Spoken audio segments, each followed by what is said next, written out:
Guys, kalian ada sadar nggak sih kalau belakangan ini tuh banyak banget kejadian yang sangat-sangat menakutkan?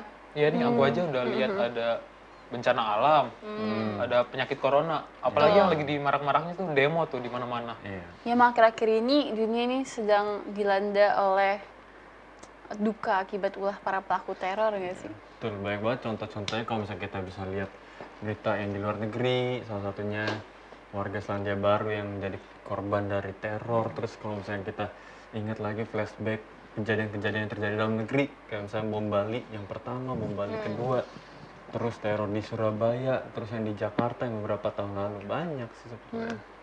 Iya, benar. Dan tindakan terorisme itu disebabkan oleh beberapa hal. Bisa karena motif politik ataupun fanatisme agama. Di Indonesia, perilaku teror sering dilandasi oleh justifikasi agama. Iya nih, terorisme itu merupakan masalah yang sangat pelik. Bahkan bukan hanya di modern ini doang, tapi sudah seperti setua zaman peradaban manusia ini. Dan pelakunya tuh bukan monopoli agama atau bangsa tertentu. Tapi kalau misalnya kita lihat sejarah dari kejadian-kejadian itu, kalau misalnya pelaku terorisme itu bisa berasal dari latar belakang yang banyak, bisa apa saja gitu loh. Nah, tidak jarang kaum radikal itu melakukan tindakan kekerasan berdasarkan keyakinan agamanya untuk membasmi lawannya. Bahkan mereka itu menjalankan yang namanya dengan suatu niat luhur demi menegakkan yang namanya kebenaran dan keadilan. Dan itu menurut versi mereka sendiri loh. Dan terorisme itu sebenarnya muncul karena ideologi intoleran yang menjangkit para pelakunya. Jadi kita sebagai manusia, untuk menghindarinya kita itu harus berpikir bahwa kita harus rukun dengan manusia lainnya. Kita harus sadar dan berbenah diri, introspeksi diri, bagaimana kita dapat mengaktualisasi kehadiran Tuhan di muka bumi ini sebagai membawa damai di bumi pertiwi, di Indonesia yang kita cintai ini. Sehingga yang sering banget kadang tuh di Indonesia terjadi gejolak manusia di dalamnya gitu. Kita juga jangan pernah berdiam diri di atas mercusuar, tapi kita perlu turun membumi seperti Yesus Kristus yang membumi dan meninggalkan surga yang mulia. Setuju tuh aku sama kata Beauty, jangan diam di mercusuar doang kan. Jadi sama kayak kita nih, jangan cuma kayak kita nyampain khotbah atau himbauan, tapi kita itu dituntut untuk merealisasikannya juga. Sama kayak Tuhan Yesus Kristus yang memberikan sebuah nasihat karena dia mengasihi umatnya, dan dia juga turun ke bumi ini dan menunjukkan sikapnya, menunjukkan sebuah tabiatnya. Nah, terus kekerasan, kejahatan tuh memang tidak akan pernah habis di atas dunia ini. Dan juga tugas kita sebagai umat Tuhan itu tidak akan habis juga sebelum Yesus Tuhan datang kedua kali. Tapi mesti kita ingat bahwa iblis tidak akan pernah bosan-bosan untuk melancarkan serangan teror kepada kita. Dia mengerahkan pasti tentunya dengan kekuatannya mengerahkan sebaik mungkin untuk menghancurkan kita-kita. Nah, pertanyaannya, apakah kita siap untuk ini semua? Nah, sebelum kita membahas dari pertanyaan itu, mending kita berkenalan dulu. Oke. Dari samping kanan. Perkenalkan, nama saya Jonathan Alresko Waas, saya dari Jemaat Keramat Pulau. Perkenalkan, saya Beauty dari Jemaat Cisdak. Nama saya Ludwig dari Jemaat Warakas. Aku Aurel dari Jemaat Tamrin. Jangan kemana-mana, tetap di Cornerstone Connections.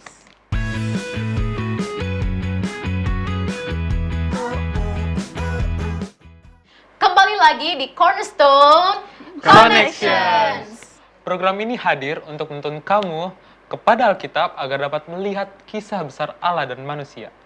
Jika kamu mencari firman Allah yang benar, Cornerstone Connections menyajikan Alkitab dan menantang kamu untuk menghubungkannya dengan kehidupan nyata kamu. Nah, sepanjang triwulan ini, tema besarnya yaitu buku yang terbuka. Dan untuk satu pekan ini, judulnya adalah Teroris Dunia Terburuk. Dan ayat intinya bisa kita baca di Wahyu 12 ayat 17 atau dapat kita baca di buku Cornerstone. Sabar, jalan dulu ya. Halaman 55. Oke, terima kasih. Nah, Wahyu 12 ayat 17. Maka marahlah naga itu kepada perempuan itu, lalu pergi memerangi keturunannya yang lain, yang menuruti hukum-hukum Allah dan memiliki kesaksian Yesus. Sebuah kutipan di dalam buku Alfa dan Omega jilid 8 halaman 621 dan 622. Kebijakan setan dalam pertentangan terakhir dengan umat Allah adalah sama dengan yang digunakannya dalam permulaan pertentangan besar itu di surga. Ia mengaku berusaha untuk meningkatkan kestabilan pemerintahan ilahi, sementara secara diam-diam mengerahkan seluruh usaha untuk menggulingkannya. Sementara setan berusaha membinasakan mereka yang menghormati hukum Allah, ia akan membuat mereka dituduh sebagai pelanggar-pelanggar hukum, sebagai orang-orang yang menghina Allah dan mendatangkan penghukuman ke atas dunia ini. Nah, guys, kalian tahu nggak sih? Nggak tahu. Nih, kasih tau deh. Beauty, coba. Lu tuh, Selidik ya? Ya, Coba Wahyu kasih tau deh. Nah, dalam Wahyu 12 ayat 17, pengikut Allah yang setia didefinisikan sebagai mereka yang menurut kepada hukum-hukumnya dan memiliki kesaksian Yesus. Menurut Wahyu 19 ayat 10, kesaksian Yesus ini adalah roh nubuat, yang berarti bahwa Yesus berkomunikasi dengan umatnya melalui nubuatan. Gitu. Iya gitu. Nah, guys, kan tau gak sih? Ellen G. White, seorang penulis, menyinggung sejumlah cara yang dengannya setan menipu orang di hari-hari terakhir. Pada akhirnya, setan akan mengungkapkan jati dirinya sebagai teroris terburuk di dunia. Di samping setiap metode yang Ellen White sebutkan, apakah kamu dapat menemukan contoh yang sedang terjadi dengan melakukan pencarian daring, menelaah majalah dan surat kabar, dan berbicara dengan teman-teman dan anggota keluarga? Aku mau tahu pendapat kalian nih. Coba ya. Iya. Kalian pertama.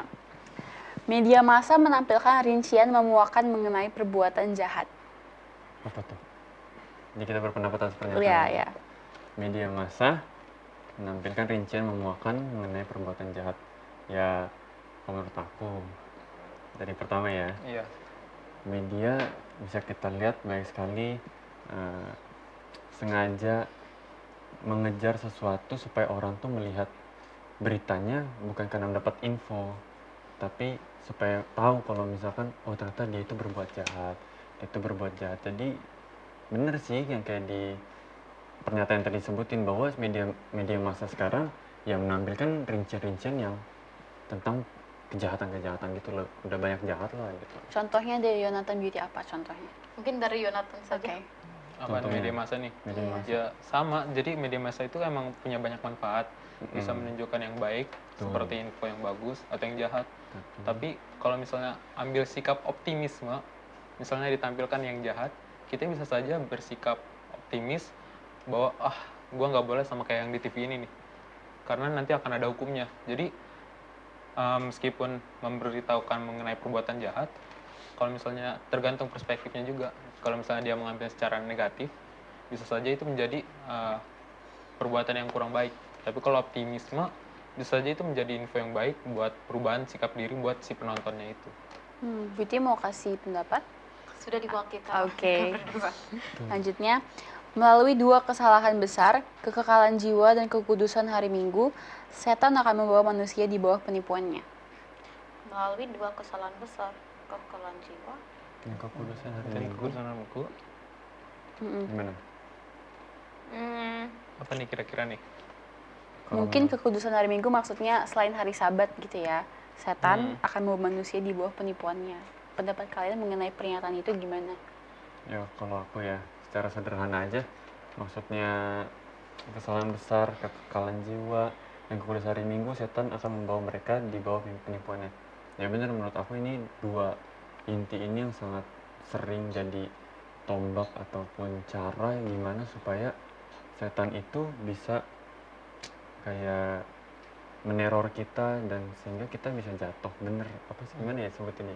Jadi kita kayak itu tuh dua poin itu tuh yang agar menjatuhkan kita gitu, meneror kita dari hari Minggu atau apa gitu sih. Beauty ada pendapat? Jonathan.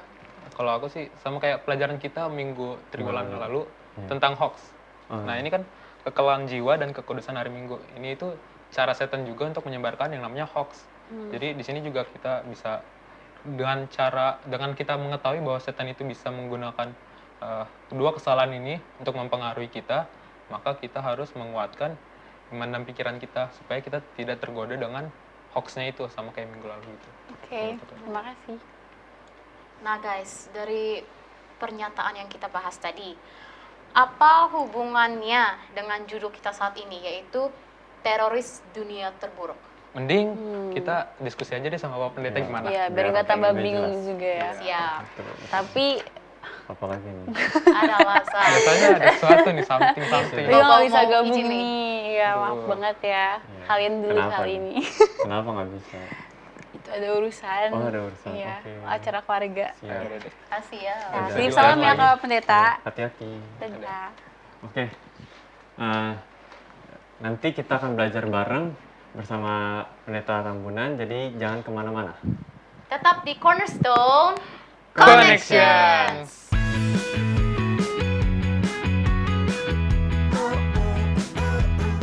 Kembali lagi di Cornerstone Connections. Connections. Bersama kami sahabat-sahabat dari studio dan juga ada Pendeta Benny Tambunan. Shalom Pendeta. Shalom, Kanya. Nah Pendeta, sebelumnya kita sudah mendiskusikan tentang dua pernyataan yang ada di buku. Media massa menampilkan rincian memuakkan mengenai perbuatan jahat. Dari pernyataan ini apa hubungannya Pendeta dengan judul kita pada pekan ini? Judul kita kan orang kalau sudah bilang teroris, biasanya sudah gambaran kita kan sudah hal-hal yang tidak baik ya. Karena mereka juga menghalalkan segala cara untuk satu tujuan mereka mungkin yang kadang-kala juga menurut kita nggak jelas tujuannya dan lain sebagainya, pokoknya kacau. Yang gitu. Nah, kalau kita kepada pertanyaan hubungannya dengan media massa ya, kita kan boleh dikatakan ya terus-menerus lihat segala bentuk kejahatan-kejahatan. Ya, bentuk kejahatan, mulai dari kejahatan yang kecil, ya maksudnya yang kecil itu ya misalnya orang senggol di motor jatuh, kan sekarang lagi kamera CCTV kan banyak gitu ya, punya rumah, punya apa, bisa jadi viral dan lain sebagainya, sampai pada hal-hal yang demikian heboh juga kan bisa ada dari kamera CCTV tersebut. Jadi media massa itu bisa jadi baik baik secara elektronik maupun secara hard copy gitu, menyajikan ya pada kita kan hal-hal yang sifatnya apa ya? Sifatnya bentuk-bentuk kejahatan, bentuk-bentuk hal-hal yang tidak baik dan lain sebagainya. Kalau dipilah-pilah kadang-kadang mungkin ya lebih banyak kan yang tidak baiknya dibandingkan dengan berita-berita yang baik. Itu. Nah, aku tertarik sama yang tadi pendeta bilang, kan ini ibaratnya kan media massa itu nggak bisa jauh-jauh dari setiap, apalagi anak muda gitu kan. Cuman aku mau nanya, gimana supaya anak muda itu bisa mengetahui pendeta mana berita yang dapat mencelakakan kita, yang meneror kita, dan apa media yang baik untuk anak-anak muda dan sekarang pendeta? Iya. Masuk kepada bagaimana caranya setan bekerja kan gitu ya. Dia kan bekerja kadang-kala tidak tiba-tiba, wah kita yang biasanya baik-baik tiba-tiba melakukan kejahatan, nggak ada yang tiba-tiba begitu kan. Biasanya itu pelan, ya, pancing emosi kita, berita-beritanya emosi lainnya, kemudian sampai katanya, ayo lakukan ini, kita udah nggak sadar lagi, pokoknya ya udah. Apalagi kalau kita orang muda yang biasa berteman baik secara offline maupun secara online, ya. Kadang-kadang kita juga terpengaruh walaupun kita itu online itu, maksud saya melalui grup dan lain sebagainya, ya, yang bisa membuat kita jadi percaya kepada hal-hal yang tersebut yang sebenarnya itu melanggar kaidah-kaidah kita sebagai orang yang hidup di dunia ini gitu, kepada sesama, kepada orang tua dan kepada yang lainnya. Nah, sebelum aku juga pengen nanya, tapi pertanyaannya ke kalian dulu deh. Oke. Kan dibilang ini kan teroris. Iya. Kira-kira menurut kalian kan kita ini anak-anak remaja nih. Menurut kalian pribadi, bagaimana supaya kalian itu tidak termakan oleh emosi kalian? Misalnya kan ada aja orang yang putus asa dan mengambil jalan untuk seperti teroris. Dan padahal kan teroris itu adalah dunia terburuk. Bagaimana cara kalian untuk mencegah hal itu? Apakah kalian menguatkan pikiran kalian, atau kalian menambah ilmu kalian, wawasan kalian, atau kalian mungkin membaca Alkitab jadi menguatkan itu? Kira-kira gimana menurut Apa kalian? dulu ya? Iya. Menurut aku ada 2 unsur penting sih supaya kita nggak terjerumus gitu kan istilahnya. Yang pertama faktor internal. Faktor internal itu ya dari diri kita sendiri. Kita harus ibaratnya memberi terus, jangan pernah jauh-jauh dari Alkitab gitu. Maksudnya kita harus tetap di jalan yang benar gitu loh. Komit lah dulu. Dan yang kedua dari faktor lingkungan. Jadi kita harus bisa memilih mana lingkungan yang dapat mendukung kita untuk tetap melakukan hal-hal yang baik. Kan ada juga kadang di dunia ini zaman sekarang sudah banyak teman-teman yang kadang menjerumuskan temannya sendiri ke dunia itu gitu loh. Jadi 2 unsur ini penting sih dari diri kita sendiri sama dari cara kita memilih lingkungan, yang mana yang baik, mana yang tidak baik. Dari pergaulannya gitu. Iya dari pergaulannya. Harus apa? Ya, Berarti teliti lah. faktor internal dan eksternal. Faktor internal. Kalau eksternal. Beauty kira-kira ada nggak? Iya, sebenarnya sama sih kayak Ludwig, tapi aku mau tekanin yang tentang faktor internalnya saja. Ada pepatah yang bilang you reap what you eat, you harvest what you planted. Maaf, you harvest what you planted. Jadi apa yang kita tanam itulah yang kita, ya. Jadi menurut aku kalau kita terapkan ke faktor internal ini, kita harus sebenarnya memasukkan yang baik-baik ke dalam diri kita, apalagi mental kita. Termasuk juga untuk selama pandemi ini kita kan di rumah saja ya. Iya. Di rumah pasti kita merasa gimana ya, banyak pertentangan dalam otak Pergumulan kita. Pergumulan yang ada di dalam otak kita, sehingga yang kayak sekarang demo-demo sekarang, anak-anak remaja nih ya, kan ada gitu ya, mereka demo itu anak-anak remaja yang melakukan tindakan anarkis. ya, membakar halte lah dan Iya, itu sebagainya. tindakan anarkis. Dan kita tahu itu sebenarnya ada yang di bawah umur, bener kan? Iya. Nah ini kenapa? Karena ya mereka juga memasukkan Hal-hal yang negatif. hal-hal yang negatif di dalam diri mereka. Jadi menurut saya agar kita tidak terjerumus ke dalam dunia teroris, kita harus memasukkan emang hal-hal yang baik di dalam kita. Jangan sampai kendor lah, ketat. Jadi kita filter semua yang masuk ke dalam pikiran kita. Apalagi kita juga bisa dibantu oleh membaca Alkitab. Tadi apa yang membaca Alkitab, membaca buku Ellen White, mempelajari buku sekolah sahabat kita. Karena ini adalah unsur-unsur yang akan membantu kita untuk membangkit mental kita agar kita lebih sehat, lebih kuat, dan tidak akan tembuslah hal-hal yang negatif dari luar. Berarti intinya boleh beradaptasi di berbagai lingkungan, Boleh. tapi intinya itu ngambil yang optimisnya saja, jangan yang Betul. pesimisnya gitu. Pesimisnya dibuang jauh-jauh, optimisnya diambil. Nah, kalau kira-kira gimana Pak Pendeta? Jojo udah pinter ya. Iya, itu kan tadi tuh tergantung dari apa yang masuk ke dalam diri kita, ya. Dan jangan lupa bahwa setan juga terus bekerja kan, ya. Setan terus bekerja. Seberapa jauh kita mengisi hati kita ini dengan kebaikan-kebaikan, kebaikan-kebaikan dengan prinsip daripada Alkitab, bukan kebaikan menurut orang lain ya. Maksudnya ada orang ya melakukan sesuatu dibilang baik gitu ya, wah lu hebat lu, ya, bukan seperti itu ya. Tapi kebaikan berdasarkan apa yang Alkitab katakan. Jadi semakin kita masuk kepada Alkitab itu dalam diri kita lebih banyak nih, maka kita akan tahu mana yang baik, mana yang tidak baik. Bahkan sampai orang melakukan hal yang tidak baik pun kita akan selalu bersyukur untuk hal-hal yang kita tidak lakukan maupun yang kita terima hal-hal yang tidak baik tersebut. Jadi pelajaran kita memberikan memang setan akan bekerja terus, dia lebih giat lagi, lebih hebat lagi, oleh karena waktunya dia kan sudah singkat ya. Ayat inti tadi kami sudah baca juga kan mengatakan bahwa ya mesti ada penuntun bagi kita. Iya. Mesti ada penuntun bagi kita ya. Karena memang yang diperangi oleh setan itu yang seperti kita yang menurut pada Tuhan, yang baca firman Tuhan, belajar sekolah sahabat kita. Setan kan nggak suka akan hal itu. Karena dia nggak suka, maka dia coba untuk memerangi kita. Ya. Dan kita tahu bahwa nantinya tentunya ada pergerakan besar yang akan dia buat, yang memang besar-besaran untuk mengakhiri dunia ini. Karena dia tidak ingin ada satupun orang yang yang selamat kan. Sementara Yesus tidak ingin satu orang yang tidak selamat, semuanya maunya selamat.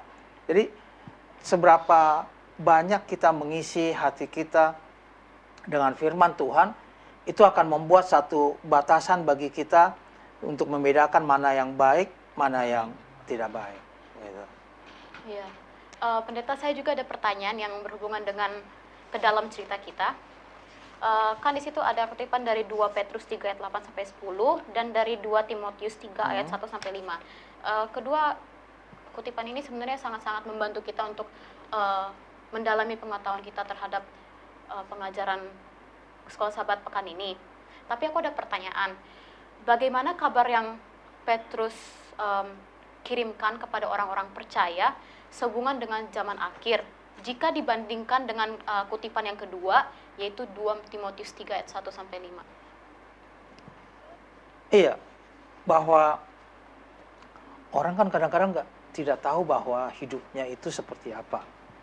Maksud saya, ada orang yang tiba-tiba, ya ini tidak seperti, misalnya tiba-tiba dia lagi menyeberang atau dia hantam meninggal, ya kan? Atau kadang-kala di jalan trotoar juga, maksudnya udah jalan kita rasa aman, bisa saja ketimpa lain sebagainya. Ya, kita tidak tahu akhir hidup kita kapan, Jadi untuk hal tersebut maka ada waktu-waktu tertentu di mana kehidupan kita itu harus kita juga melihat pada kehidupan orang lain juga. Maksudnya, ya jangan juga kita rasa yang penting saya, tidak juga seperti itu. Yang penting saya baik dan sebagainya. Sewaktu-waktu bisa kok menimpa kita kehidupan kita. Jadi untuk hal itu kita harus jaga diri kita dengan baik, ya. Ayat Petrus katakan kan Yesus datang ataupun Tuhan datang bisa seperti pencuri dan lain sebagainya, ya. Dan tanda-tanda akhir zaman, semua orang akan melawan, ya. Nggak ada yang baik, ya. Ya, ada anak berontak pada orang tua, sekarang banyaklah kita tahu kejadian-kejadian lain sebagainya. Tapi intinya bahwa pertentangan itu harus kita dapatkan pelajarannya bahwa saya hidup dalam masa-masa yang genting, ya. Dan kembali kita harus punya hubungan yang baik dengan Tuhan, ya. Karena setan tidak ingin agar kita itu dekat dengan Tuhan, itu udah pasti kan. Kita dekat dengan Tuhan, tapi dia akan coba terus, ya. Coba terus. Adanya pergolakan baik di rumah tangga, baik di masyarakat sekitar, dalam kehidupan kita, ya. Itu jangan membuat kita justru kendor pada Tuhan, justru kita harus lebih dekat lagi kepada Tuhan. Jadi bagian ini memberikan pada kita bahwa ada persiapan yang harus kita lakukan. Walaupun dunia itu bentuknya seperti ini. Ya, kalau kita katakan kita persiapan harus kita buat seputih mungkin, semurni mungkin, walaupun dunia ini sehitam atau semerah bagaimanapun juga. Itu yang harus kita lakukan. Ada yang nanya? Kalau aku enggak. Tadi kan pendeta menyebutkan bahwa ada banyak sekali contoh-contoh di mana dunia ini sudah mulai memberontak lah. Dan sekarang aku ingin bertanya ke kalian dulu nih, terutama anak muda kan. Tentunya kita pernah yang namanya diteror oleh setan.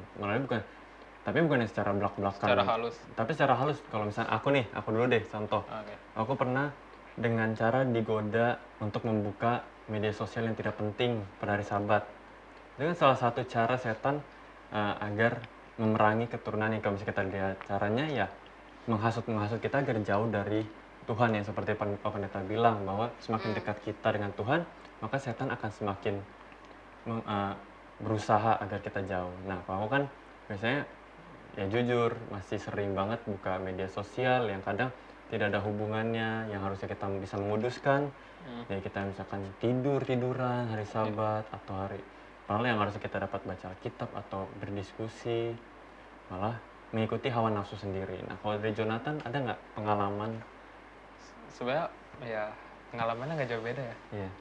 Biasanya hari Sabat itu seringkali tergoda sama media sosial. Dan kalau cara ya mungkin aku ini dulu emang sering banget kayak maniak lah buat main media sosial. Tapi belakangan ini tuh aku berusaha supaya mengeluarkan cara hasulan setan itu dengan cara menjauhkan teknologi yang ada. di rumah, lalu mengisi waktu luang itu yang katanya tidur-tiduran dengan mungkin membaca Alkitab atau mempelajari sekolah sahabat kita gitu. Jadi ya sama sih hasutannya, hanya caranya ya dengan mengisi waktu luang itu dengan bisa membaca Alkitab dan juga sekolah sahabat, sekolah aku. Kalau Beauty Kalau mungkin Beauty, ada pengalaman pribadi. Pengalaman pribadi. Ya kayaknya kalau aku sih ya juga kepikirannya ke sosial media. Pas Lutfi bilang tentang sosial media, wah langsung banyak gitu contoh-contoh. Sering kalinya emang di hari Sabat, mungkin kalau dibilang di hari Jumat tuh sebelum buka Sabat, seringnya kan kita harus mempersiapkan diri terlebih dahulu untuk hari Sabat itu, karena seringkali kita meremehkan hari persiapan. Kalau menurutku kita terlalu banyak kepikiran kayak 1 menit lagi jam 6 masih bisa lah ya, atau masih ada kok itu mataharinya, masih bisa gitu. lah ya, masih bisa nih 1 episode lagi, atau masih bisa scroll sosial media lagi. Nah sebenarnya aku tahu sebenarnya kalau hari persiapan itu kita harus sebenarnya bersiap untuk hari yang kudus yang Tuhan sudah beri untuk kita. Tapi kenapa kita selalu menunda? Kenapa kita tahu itu benar? Pastikan kita tahu itu benar, tapi kenapa kita selalu abaikan? Nah inilah sesuatu pergumulan yang ada di dalam diriku, karena saya tahu itu benar tapi saya tidak lakukan, dan saya ingin berusaha untuk menjadi orang lebih baik. Dan puji Tuhan dengan pelajaran kita pada 1 kuartal ini sebenarnya membantu kita untuk mempersiapkan diri kita dan mental kita untuk siap, karena setan itu tidak akan pernah menyerah. Dia tidak akan pernah menurunkan guard-nya di depan dia. Dia selalu akan menyerang. Dan kita harus defense, Jangan sampai mau kalah dari setan. Nah, inilah dari hal-hal yang kecil yang mungkin kita lihat, nggak apa-apa lah, 1-2 kali. Tapi sebenarnya itu akan memberikan efek yang sangat besar, Bisa bumerang jadi kebiasaan ke gitu. diri kita. Iya, benar. Oke, terima kasih sudah berpendapat. Mungkin pendeta bisa menanggapi sekaligus memberikan kesimpulan karena waktu kita terbatas.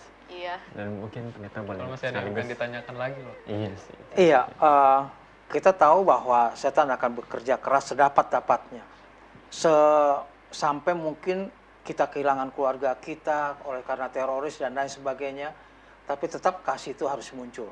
Ya, pelajaran sekolah sahabat kita memberikan juga pada kita bahwa ada contoh diberikan. Kalau lihat hari Rabu itu, ya, ada contoh diberikan bahwa walaupun keluarganya sudah dibinasakan, dia katakan dia bersyukur kepada Tuhan, ya, dia memaafkan orang yang melakukan itu.